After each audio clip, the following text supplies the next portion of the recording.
অর্ণবের সঙ্গে বিচ্ছেদের ঘোষণা করেছেন ইপ্সিতা মুখোপাধ্যায়।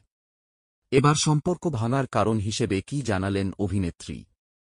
কিছুদিন আগেই তাঁরা ঘোষণা করেছেন যে তাঁরা বিচ্ছেদের পথে হাঁটছেন।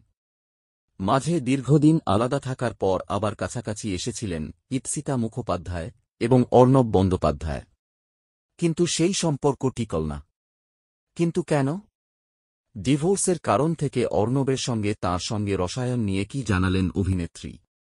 একটি সাক্ষাৎকারে ইপ্সিতা মুখোপাধ্যায় জানান, অর্ণবের মনে হয়েছিল আমরা একসঙ্গে থাকতে পারব না।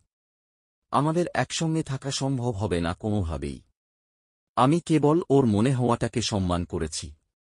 ইপ্সিতা মুখোপাধ্যায় এবং অর্ণব বন্দ্যোপাধ্যায় দুজনকেই শেষবার জল থই থই ভালোবাসা ধারাবাহিকে দেখা গিয়েছে। আর এই ধারাবাহিক চলার সময়ই তাঁরা আলাদা হওয়ার সিদ্ধান্ত নেন। কিন্তু ধারাবাহিকের স্বার্থেই সেটা প্রকাশ্যে আনেননি। একই সঙ্গে জানান সেটেও যাতে তাঁরা কোনো রকম অপ্রস্তুত না হন সেটার চেষ্টা করতেন দুজনেই। সবটা স্বাভাবিক রাখার চেষ্টা করেছেন। ইপ্সিতা জানান তাঁদের সহ অভিনেতা অভিনেত্রী যারা সবটা জানতেন বিষয়টা তাঁরা কেউই এটা নিয়ে ঘাটাননি। উল্টে একসঙ্গে কাজ করতে সাহায্য করেছেন। কিন্তু গোটা বিষয়টায় মানসিক চাপ ছিল বলেই জানান অভিনেত্রী। তাই নিজেকে শান্ত রাখতে তিনি স্তোত্র শোনেন। নিজেদের বিচ্ছেদ নিয়ে এর বেশি তিনি আর কিছুই জানাতে চাননি, কারণ মনে করেন তাঁর অনুভূতিগুলো তিনি ওভাবে বলে বোঝাতে পারবেন না।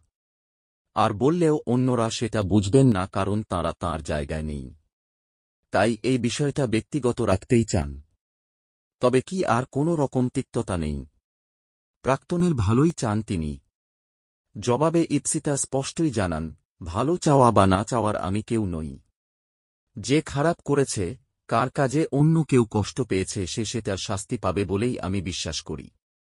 প্রসঙ্গত বর্তমানে তাঁদের ডিভোর্সের প্রক্রিয়া শুরু হয়ে গিয়েছে এবং অভিনেত্রীর বর্তমান লক্ষ্য ভালো ভালো কাজ করতে চাওয়া। সেদিকেই তিনি মন দিয়েছেন।